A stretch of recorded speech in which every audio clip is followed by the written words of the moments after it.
Hi everyone, welcome to episode 2 of Cloud Conversations with Rue and Pete. I'm Rue, joined as always by Pete. Welcome to episode 2. I guess we'll kick off, Pete, by just talking about a little bit about the news recently. Hopefully this won't be a recurring conversation in our show, but there was another Azure AD outage, and I figured we might as well talk about that. DNS, I believe. Yeah, absolutely. And hi, everyone. Good to have you doing this all again. And yeah, DNS this time. And there's that old running joke, isn't there, in IT that it's always DNS, isn't it? If there's a problem, check DNS. If you don't think it's DNS, give yourself a slap and then check DNS again. So yeah, it's funny, and you hope that it. When the adults are in the room, the guys at Microsoft, when they're working with it, it won't be the case, but obviously not. And I'm reminded that there's a DNS haiku. I don't know if you've heard that. no. It's not. So it goes. It's not DNS. There's no way it was DNS. It was DNS. That's the kind of that's the DNS Yes, haiku. actually, I am familiar with that one. Absolutely. But Yep. this is I was just before we went on live, I was saying to you it's really not helping Microsoft's cause. Last time in episode 1 I was telling you that in my opinion this really doesn't happen too often, and then next episode here we are again talking about it again. So Microsoft, episode 3, we don't want any more of this. Please listen to us. Yes, absolutely. And I think it was only an hour, but an hour when you're trying to run a business and you're hosting your website on, Azure or something like that, that's an hour's worth of sales. So not good, but we'll see if we end up talking about this in episode 3 as well. Exactly. Now, funny you should mention the timing of it. The timing was very similar to last time. It was on Thursday evening UK time, late in the day when we were finishing for the long weekend. So what's going on there? Are we trying to sabotage our poor friends stateside and give them all the pain? Because it really didn't affect us in the UK again, did it? Yeah, that's right. I think it was about 5:30 Eastern, I think, as I read on Petri.com. So we luckily probably just missed out on that one, but yeah, not good. And I guess the other piece of news that is relevant that I thought I would just kind of remind everyone about is if you're in the Microsoft 365 world, then the support for Azure Information Protection labels in the Azure portal, that's now deprecated as far as I'm aware, March 31st. They announced that was no longer going to be supported, and that also includes what is now called the Classic Client, and you haven't been able to download that for some time, but just thought best to put a little reminder out there to anyone that if you're still using those classic labels, then start the move towards unified labels. You do a lot of work with that, Pete, I know, and I certainly love preaching about unified labels and sensitivity labels, but thought it was worth making everyone aware of that. Absolutely, yeah. I've not checked in the Azure portal actually. I've known this has been coming for some time, but have you had a chance to take a look? What does it look like? Is it just gone now? I mean, because the AIP scanner lives in there as well, and I know that's not as yet in the compliance center. Point. Yeah, so what's happening with that? I was doing a little bit of work with the AIP scanner just a fortnight ago, and I had to go through the old classic portal, and I haven't seen any reference to it in the new compliance center. My guess is you're still going to have to go to that old place, but everything else is just locked down. And I know you can't download the old classic client anymore. You haven't been able to download it for quite a few months, I believe. Just the new, the unified client. So yeah, it's not really a surprise to anyone at this stage that there would be some things that you still need to go to the old portal for, even if the old portal is kind of being phased out. We experienced that a lot with the old Security and Compliance Center. Exactly. It's something I'm going to have to take a look at now because I'm curious to know where the scanner is. I had a conversation with some Microsoft people a few months ago when this was announced, and I raised this at the time. Well, where's the scanner going to live, the AIP scanner? And they were, don't worry about that, we'll sort it out. So hopefully they have. Yeah. It would make sense if it showed up in the Compliance Center. Certainly, I do like the work that they've been doing now with the Security Center, insofar as we're seeing a lot of what used to previously be in the Defender for Endpoint. It had its own web console, the Microsoft Defender Security Center, I think it's called. That's now moved into I don't know what the official name of it, I guess just the Microsoft Security Center at security.microsoft.com. So you can manage your endpoints in there, you can manage your Office 365 stuff in there. So it will be cool when that client does eventually move and the scanner moves into the compliance center. And we really do just have these two websites we can go to for anything, security or compliance. Yeah, that will be good. Fantastic. So awesome. So you've been up to anything interesting this past week? Anything jumped out at you tech-wise as you've been doing your day-to-day job? Yeah, sure. Day to day, Microsoft 365 Defender all week, doing some cool stuff with MCAS, looking into a little bit of conditional access. On the back of the conditional access work I was doing, I published a blog to my on my own blog at campbell.scot, and that was just about how a different way of managing multi-factor authentication, allowing a bypass for MFA if you are both on premises and on a managed device. And interestingly, got a little bit controversial, which I didn't really expect, insofar as a lot of the feedback on the LinkedIn comments for it, where you shouldn't do this, which I actually agree with, and I published that within the blog. The idea being that we really don't want to allow anyone an MFA bypass under any circumstances. Just because they're on our network, just because they're on a managed device, doesn't necessarily mean we should trust them. And I am sympathetic to that. I absolutely agree. But the reason that I published that blog and the reason that I don't think it's such a bad idea is there are still a lot of companies out there that are facing a tremendous amount of pushback, really, for any changes they want to make. So you can have an internal IT team that understands the need for MFA, understands the power that it gives you. Simply from a stolen credentials point of view, it will kind of stop that dead in its tracks. However, there are a lot of people seeing pushback where we want to change the user's experience. Therefore, either we're scared to do it or we're not allowed to do it. And if you can kind of just slowly introduce MFA into your business, some MFA is better than no MFA, is the approach I take to it. So it's about being practical rather than dogmatic, I think. Exactly. No, totally agree with that. Fantastic. But well, work-wise, I've had a bit of a pre-salesy type week. So lots of calls, lots of Teams meeting burnout. But outside of work in my community life and my MVP life, this week was an exciting week for Microsoft MVPs. It was the annual MVP Summit, which was virtual. So lots of good stuff there. Not much I can talk about, but one of the really cool things that I can talk about was that we did some get together in Altspace VR, which was my first sort of taste of virtual reality, which was really quite incredible. Once I figured out how to work it and get myself off mute and do my avatar, and I shared on Twitter what I came up with. But what a great experience! I think that's going to be something that's going to take off more and more in coming virtual events or hybrid events. So yeah, that was fun. Other thing we had on this week was we had our second, Alan Earley and myself host the M365 Security and Compliance User Group last Wednesday of every month. So this was episode 2 of that. Not episode, group 2. We had some good talks there, and we're also getting ready for Teams Nation as well. Our friends at Teams Nation have their big event coming in early May that you and I are both speaking at in the security and compliance track. So looking forward to that. So that's busy old times as ever. I'm sure this week will be, well, for me, hopefully a bit quieter because I've taken this coming week off. Or most of it, but we shall see. We shall see. So awesome. Well, without any further ado, I guess let's get to this week's guest. And I think if you watched our inaugural show, you've probably got a fair idea that after Rue interviewed me to introduce you to me, we're going to do the same this week. We're going to have me ask Rue some questions and put him in the spotlight, and so you can get to know both of us before we get on with our regular scheduled programming. So, are you ready for this, Rue? Let's get into it, eh? Oh, let's go to it. Yeah. Fantastic. Awesome. So, welcome again to Cloud Conversations with Rue and Pete, episode 2, and we are going to be talking to our very own Rue Campbell here now, and ask him some questions, put him under the spotlight a bit, and talk a little bit about how he's got to where he is today, career journey, and some of the ups and downs and challenges along the way. So, hey Rue, how are you? Are you well?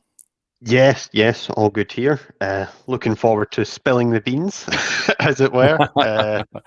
Hopefully, hopefully some, hopefully some folks will find this useful. Not the most exciting career in the world, but it's practical, and I'm kind of in a good place at the minute. So hopefully that'll help some Good. folks out. Absolutely. Well, it's all relative. Everyone's got a story to tell, I find, and everyone will get Yeah. something out of something is going to resonate with everyone. So first and foremost, then tell us a little bit about who you are, Roo, and where you're from, and so on and so forth. Over to you. Sure. So, where am I from? First of all, I live in a place. I live in Argyll in Scotland, kind of in the middle of nowhere just now. Moved here in December. Lovely place, great place to be. As far as the whole kind of who am I, and as far as a career concerns, and what our listeners will be interested in, my day job is a Microsoft 365 technical consultant. So I specialize mostly in enterprise mobility and security, and then also the Microsoft 365 Defender stack.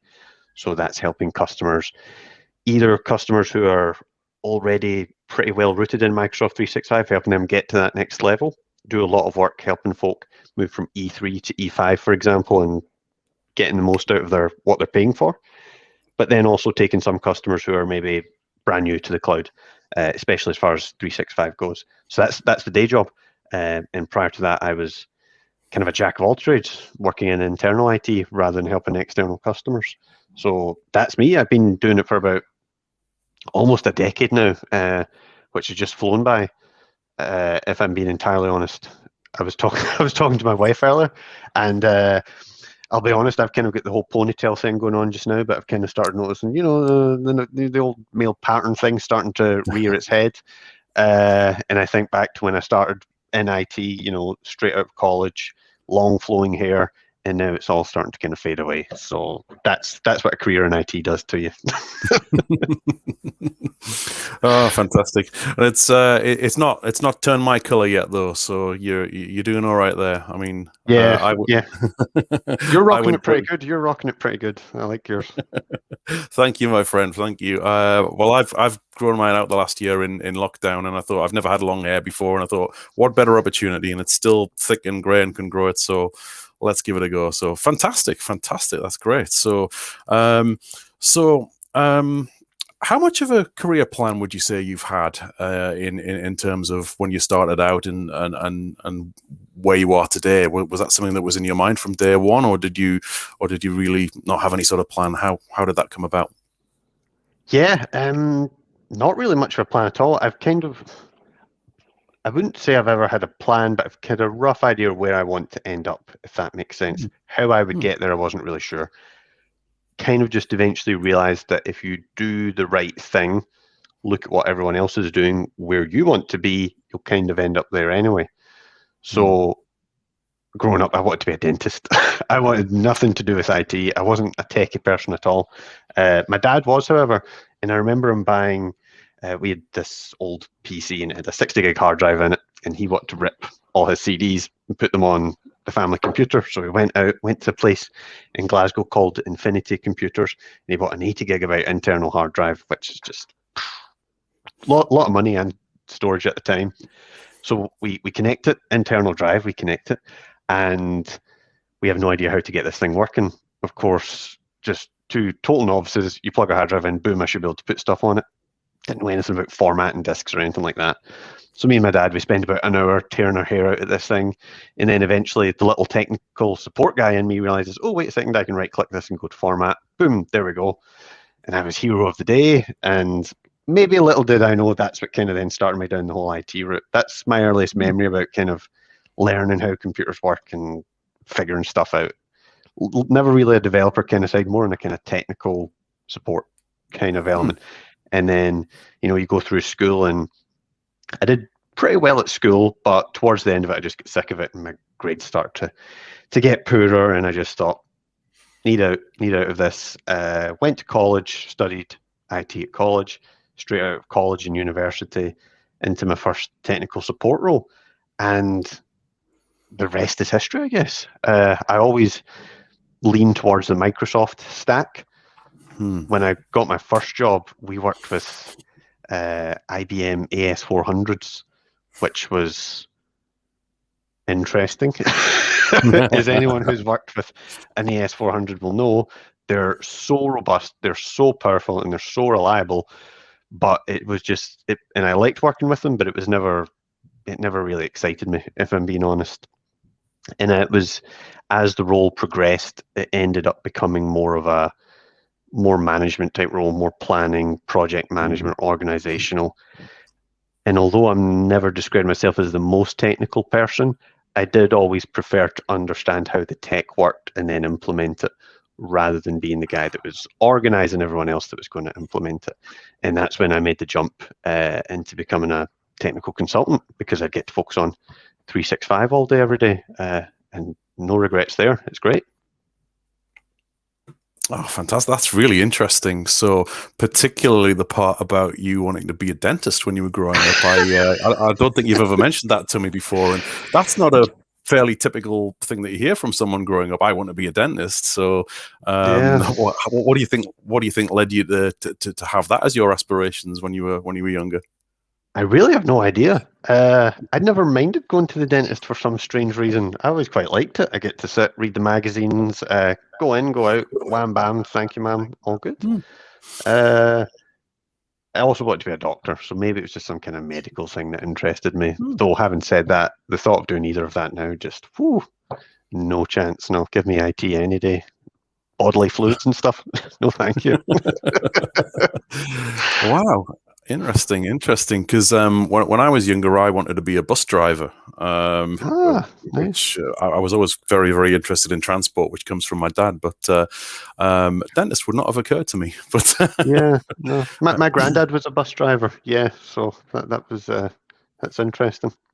Yeah, fantastic. So it's interesting to hear that those early times with the AS400 ended up being more sort of management orientated than technical, and also that you would say that at that time you didn't consider yourself to be a technically minded or capable or whatever type of person, which seems quite strange to me, because having known you as long as I have now, well, about a year, I would say you're one of the most techie people I know. So what do you think changed there in terms of giving you the confidence to think of yourself in those terms of being a technical person? Wow. So I always like to understand how stuff works. Still do. There's this. I can't remember who said it to me.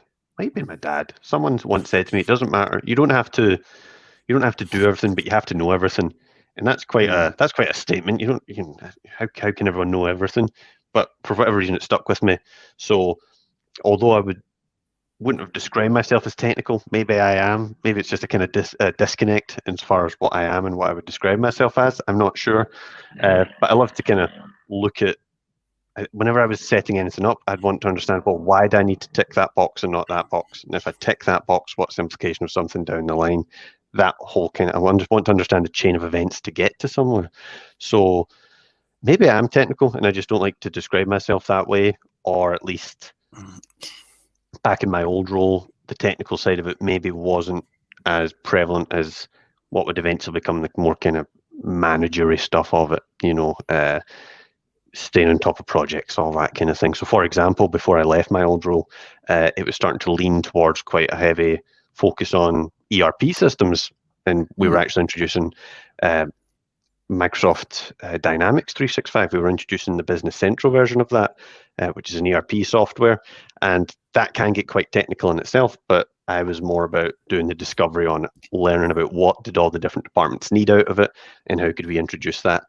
And maybe there's a technical element of that anyway, because you're really digging into trying to understand, well, why do people do what they want to do? You ask them, well, why do you need to do this? And then when they answer, okay, well, why do you need to do that? And it just kind of goes out and goes out until you get to the core concept of it. And that's really that's kind of how I like to approach things. Why? I guess, until you get to the real answer. Yeah, fantastic. So, and that makes you think that along the way, you have to change and grow. as you go through your life and your career, and it sounds like that was early examples of that for you. And how would you say that you have found that you've had to change or grow as you've progressed along this journey? Anything particular spring to mind? Wow. Yeah, the main one that springs to mind is you need to stop being a perfectionist. I have total genetic disposition to being a perfectionist, runs in the family. So my dad, who's by trade, he's a joiner, but he's jack of all trades, built the house we used to live in, all that kind of stuff, but total perfectionist. And that was absolutely the case for me. And what I found as I read into it and I looked into the kind of the literature on perfectionism, there's a great book called Overcoming Perfectionism that if anyone feels they might be a perfectionist, they should read. And it's really more, the thing about being a perfectionist, it's about being a procrastinator, quite frankly, fundamentally, insofar as I won't do something until it's going to be perfect. It's never going to be perfect, therefore I'm never going to do it. And I kind of felt myself falling into that trap insofar as where I was in my career wasn't a bad place, but not where I really wanted to be. But because I never felt there would be the perfect opportunity to make that jump somewhere, I never did it. And then eventually you just kind of have to shrug it off and say, well, 4-letter word, let's just go and do it. You know what I mean? You have to kind of just get on with life. You have to appreciate that there's never going to be the perfect time. You have to go for things before you're ever going to be ready to go for them, because you just find it within yourself and you just pick yourself up and you do it. You can't be afraid of how you might deal with something, because you probably will deal with it fine. And there's another great book out there. It's one of the more kind of entry-level self-help books that I see recommended about, but it's good. It's called Feel the Fear and Do It Anyway.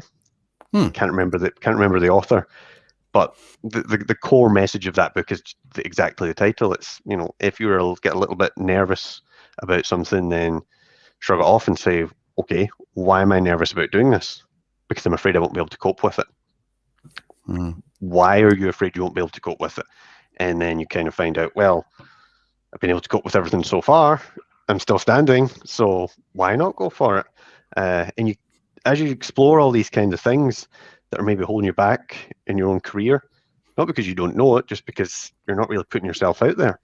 And you start looking at the scientific literature behind this stuff, and you find out things like the neurology of anxiety is so close to the neurology of excitement. They're almost the same emotion, and it's just a case of framing them differently. That kind of stuff really started appealing to me, and I eventually just got to the stage where I thought, sod it. I know what I want out of life. I know the kind of career that I want to build, the stuff I want to share with the community. So let's just get on with it. Oh, absolutely. Okay, so that's really interesting. And you mentioned the fact that you consider yourself a bit of a jack of all trades in your early career, and I can relate to that because I found the same. Would you say that since you've been able to focus on or specialize in Microsoft 365 particularly, that has helped you at all, or do you still put pressure on yourself to know everything about everything? Ooh, good one. It's definitely helped. If I think about it, it's definitely helped. The problem that you find though is even within specialisms, there is still so much to learn, and you will be a specialist within a specialism within a specialism. You really the world of work at the minute is just like that. Insofar as 365, if I take that as our example, it's so big. It's so big. You can't find the person that's going to be a mailbox migration expert that's also going to be a KQL expert. Maybe that guy exists out there. I don't know. I don't know him. I'd be surprised if he exists.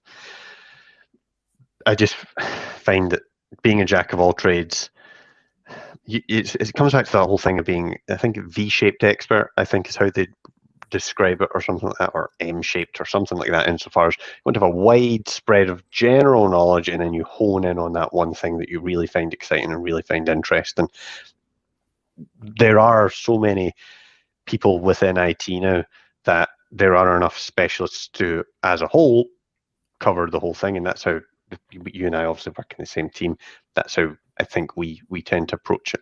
I do still find that as far as wanting to learn everything, I do find myself trying to kind of dip my toes in here and there.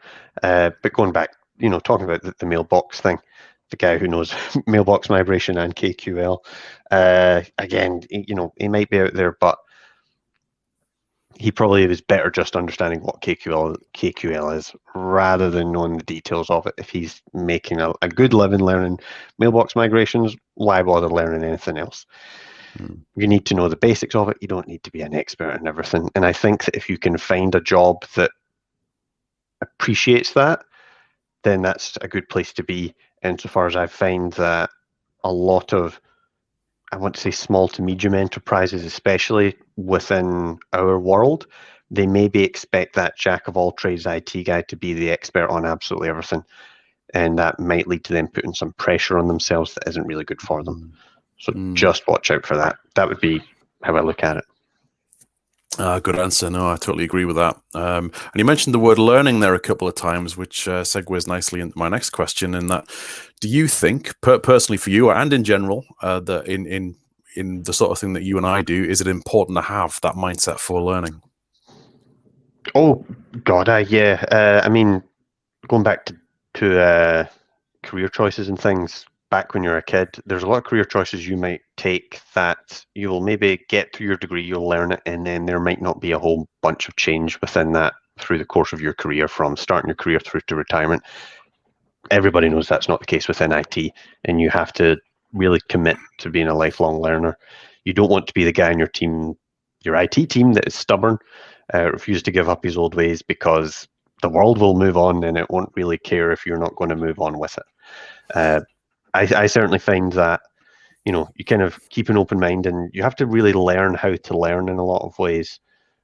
I used to kind of try going down the route of where I just grab my big book, my big Mastering Windows Server 2008 R2 book by Manasseh, which I'll give a shout out to whenever I can, because it's the best IT book ever. After yours, obviously, Pete. So I would just sit with this 500, 600, 800-page book and just read it like it was a novel or something like that. And I think that you might have been able to get away with that when we're talking about the software that maybe only goes through a release cycle every 4 years, every 5 years. You can't do that now when you're working with Azure, AWS, M365, because it's going to be out of date as soon as you stop reading the article. If you're learning on docs.microsoft.com, that's live, that's on GitHub. Anyone can go in and change that at any given moment, and you'll find out more stuff after the fact. So as far as learning how to learn goes, you kind of have to stop learning the legacy way. You don't just sit with a book and digest all this stuff and remember it. You have to learn the new way, which is spinning up some VMs. You can do it for free. Just get some trial credits on AWS, Google Cloud, Azure, anything like that. Just spin it up, play about with it yourself, and you'll get there. Put in the time and effort. I mean, as an example, when I first started playing around with Microsoft Defender for Endpoint, and this isn't for everyone, and I maybe don't recommend it for everyone, but I literally just locked myself in a room for almost a full weekend, and I just thought, well, I'm going to learn this thing back to front, and I'm just going to do it in a weekend. And I found it's kind of cool how quickly you can go from being zero to, I don't want to say an expert in something, but really being able to hold a conversation on it and understand the core elements of it, because so much of this information's out there for free now through resources like docs.microsoft.com and things like that. Absolutely, yeah. And there is so many different ways of learning now, as you say. And one example that I can think of is LinkedIn Learning, for example, which you obviously have to pay for as part of LinkedIn Premium, which is not inexpensive, shall we say. But it's got some great stuff on there. And that leads me into the subject of social media, really, which has been with us for quite a long time now, longer than I probably care to admit. But what's your experience been like of all forms of social media in your life, particularly from a career perspective, I would say? Sure. So I guess career-wise, social media is very useful for finding genuine people who love to share what they've found out. they've done the hard work in a lot of cases. They've gone through a lot of the mistakes so that you don't have to. And I'll be honest, I actually find LinkedIn in many ways better than that for Twitter. I don't know if it's the algorithms or whatever, but LinkedIn seems to throw a lot more stuff my way that is more interesting. Maybe the mainstream social media sites such as Twitter and Facebook are more geared towards non-technical, non-career-based information as far as they want everyone fighting and spreading disinformation and stuff like that. I'm not really sure, but I do find that LinkedIn's really good for that. And you can really establish yourself in a nice little circle. I know that you hear it in a lot of negative ways. They talk about being in a social media bubble insofar as you won't see what the quote-unquote other side is experiencing, things like that. But apply that to politics and it's bad. Apply that to your career and it can really, really, really good. Insofar as I can quickly get up to speed on the latest news just through scrolling for a couple of minutes through my phone and that idea, and then I can connect with people in that way. And folk are really helpful, I find as well. Just ask the question and you'll be kind of astonished how many folk are willing to jump out and help you. Absolutely. So from social media, it makes it quite easy to find your tribe, to use one of the buzzwords at the moment. Everyone talks about tribes, and one of those tribes I would say would be the wider Microsoft tech community, which I've happily been a part of for a while now, and I know that you're sort of getting involved with it a bit also, which is great. How important do you think that tech community has been for you so far, and will continue to be in your own personal development? Yeah, good one. Much the same as far as I think within our little Microsoft tech community bubble.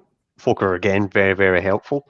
You will find a lot of information out there that is known within the community that maybe isn't documented so well. Shortcomings in the products, things like that. Obviously, that's maybe not going to make it towards the official documentation, but you can look at the conversations folks are having and see that. And again, just being able to reach out and ask for help and then share your information, get feedback on it. The instant feedback thing that you get with modern technology and modern communications, it's a pro and a con insofar as the dopamine hit from getting a little notification and they like your post, that's a real thing. Everybody knows about it. So is the negative side of things. As far as someone doesn't like your post and they make that known, that can really stick with you. But on the whole, folk are very supportive and they just want more folk to get their information out there. So yeah, a lot of good stuff to say about the kind of whole Microsoft tech community. I totally relate to that dopamine hit thing. I'm guilty of it too. I can put something out there and I'm immediately, who's going to like this? Who's going to say something about it? Will anyone disagree with me or give me a hard time about it? And all sorts of emotions come in to. Well, that's why the social media. That's why they choose the red icon for their notification button, because kind of there's a primal instinct in us to be drawn towards that red. I think Facebook, it used to be blue, and then they did a whole bunch of research and found that the red was more compelling. Folk like that little notification icon in the red. So yeah, the social media companies, they definitely have us hooked as far as that goes. It's like a slot machine, but on the whole, if you can take that and leverage it for good, insofar as building up your knowledge, building up your contacts within your world, make lemons out of lemonade, or lemonade out of lemons. My God, it's been a long day. I didn't even pick up on that. Yeah, you hit that one well. But I do that a lot. I find as well, just mumble my words up. Oh, I do exactly the same. I can't string a coherent sentence together half the time. But so, how do you find that presence on social media and that behavior that you referred to there with getting that dopamine hit, it becomes almost addictive. That and how does that tie into maintaining a good work-to-life balance or a good work/community-to-life balance? Because that's something I definitely I struggle with. How are you finding that in terms of things in general? You're so right. I don't know how good I am at it. I'm totally confessed to being a workaholic. I could quite easily wake up in the work from home environment, wake up at about 7 a.m., get to my desk at 8 a.m., and before I know it's 8 p.m. and I'm still working. Whether or not that's the day job or learning or blogging or whatever, that's just my personality. And I think working from home has made it more difficult for the work life to kind of stream into the personal life, and as far as you don't have those obvious cut-off points. You don't have the point where the office is closing and you need to go home. You don't have that anymore, obviously. So I don't know if I'm the best person to talk to as far as kind of work life goes. I know that, and I know that folk have different opinions about the guy, but Jeff Bezos has that quote out there where he says that he's not really interested in work-life balance. He's interested in work-life harmony, insofar as don't think about it as a zero-sum game. It's not like for every 1 hour you spend at working, that's been stolen from your personal life and time that you could be having fun in. You have to find work that is meaningful to you, and that you can have fun with. And I think you and I are kind of lucky as far as we do enjoy the day job. And again, I would just say that IT is such a vast field that there probably is an IT job out there that most folk could find is a good fit for them into achieving that kind of idea of a job that is fulfilling to you. And it's not like everybody has to work, right? We all have to go out there and make a living. You have to find a way that you can work in a way that when it does suck, it's worth it sucking, because at the end of the day, you're going to have grown as a person, or you're going to be able to take the money you've made for it and put that into your family or something like that. You have to find a way to get the meaning out of your work. That might not be inherent in the work itself. You have to find a way to make it meaningful to you. Oh, it's so true. And I agree completely. We are lucky, you and I, to enjoy so much what we do. It's our work. It's almost like our hobby in a sense as well, because we love it so much. But it's equally important, I think, to have something else in your life, something other interest or pastime. And what would that be for you? What do you like doing outside of this that helps you to relax? This is a loaded question. You know what I'm getting at, and don't be embarrassed to ask, because it's also my pastime. Yeah, no, how to alienate your audience in 30 seconds or less. So hobbies, like I said, workaholic, so I do all the blogging and things like that. Outside of the IT world, I live in an amazing place in Argyll where we've got great walks, and so I can climb mountains and things like that within 5 or 10 minutes of the house. That's great. Aside from all that, obviously the big interest that you and I have as a form of escapism, it is the old pro wrestling, insofar as sometimes there's just nothing better than seeing two enormous guys in latex going in there and slapping each other about. Not going to lie, you can't beat it. It's good for a bit of escapism. Good for quotes and memes and all that kind of stuff as well. So yeah, clearly that's the kind of thing that I'll retreat into, if I'm trying to zone out of the work and things like that.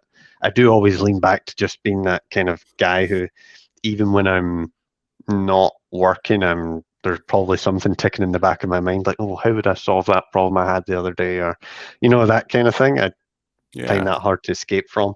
But yeah, outside of the work, it's I'm a big pro wrestling fan, which that's divisive among a lot of people. You kind of have to be careful who you say it to, insofar as folks like, maybe downgrade my opinion of you there. But yeah, it's great fun, and I love it. That is just pure snobbery.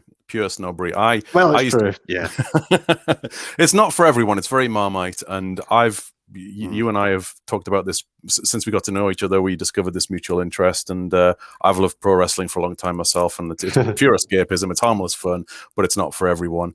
But yeah, it's good to have that passion, and it's another community. You find that there are communities all over the place, and the pro wrestling communities got it's different characters in there as well, but as a whole, it's very close knit and has a very loyal sort of fan base, hasn't it? So, sure does.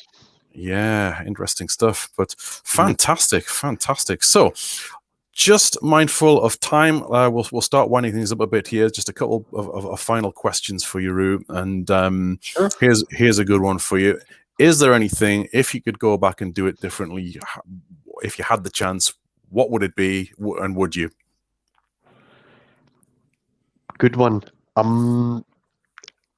because I'm happy with where I'm just now, I'd have to say no to that. I know that the whole no regrets thing is such a cliche, but maybe it's a cliche for a reason, because if you're happy with where you are, why would you change much? I guess if you put me on the spot, I would probably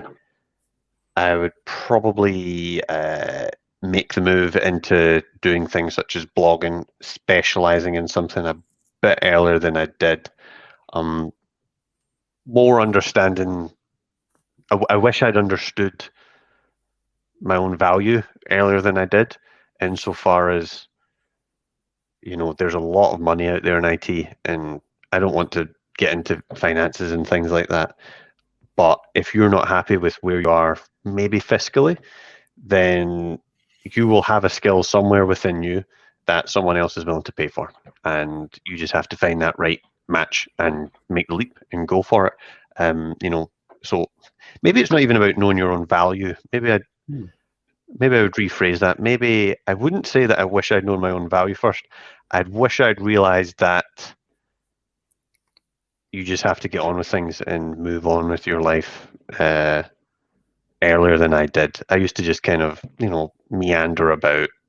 I don't want to say I wasn't grown up, but, I'd go to work, I'd come home, I'd eat pizza, I'd play the PlayStation, then go back to work the next day and ad infinitum, and that maybe makes me sound worse and lazier than I was, but it wasn't the most fulfilling and exciting existence with hindsight. So I kind of wish I'd grown up a bit sooner than I did. There are folks that say I've probably been about 40 years old since I was 10, but that's just how I'd answer that question. Yeah, no, good answer. And again, I can relate very strongly to that. I actually feel slightly jealous of you in that regard, because I certainly, as I've said to you before, felt that I was quite a late starter in terms of my career focus and attitude towards life and work and everything that I'm getting involved in now. So, but yeah, you're absolutely right. No regrets is the word. You can't think that way. Your regrets are part of being alive, but you need to keep it a small part, and you can't change anything. So I absolutely love that. And I was going to ask you to close out, but you've kind of already answered it. That what would one thing be that someone could do to level up their career? But you've already answered that beautifully in the last question, that there's already going to be there's always going to be something that you've got skill wise that somebody's going to pay for. And I don't think you could have answered that any better than you said there, really. So awesome stuff. Yeah, totally agree. Yeah, don't sit there being miserable with your job. Just go for it. And again, that's a cliche, but you really just have to go for it. And if that involves pulling up your sleeves and spending a lot of evenings gaining the skills in order to do that, then do it. It's worth it. You only have one shot at life, so give it all you've got. Absolutely. Well, Roo, thank you so much, my friend. It's been an absolute pleasure to talk to you and to get to know a bit more about you. I learned some more things about you there that I didn't know in the time we've known each other. So everyone listening, I hope you've enjoyed it. We've certainly enjoyed hearing your thoughts on our little show so far. We're still finding our feet with it a little bit, and we'll continue to learn and grow. But we'll be back again very soon in the next few weeks with our first actual real guest. But we're not going to tell you who it is just yet. We'll keep that a surprise. But I think you'll all enjoy it. So from me, thank you so much, and Roo, over to you. Yes, absolutely. Thank you, everyone, for listening. And again, I just echo Pete's comments insofar as we are right in the early stages of this. So your feedback is very, very important to us. It will help us understand, do you want us to focus on the techie stuff, the non-techie stuff? What kind of guests do you want us to have? All that kind of stuff. Your feedback will help us give you the kind of show that you want to listen to. So thanks, everyone. Amazing. Take care, everyone. See you next time. Cheers, Pete. Bye.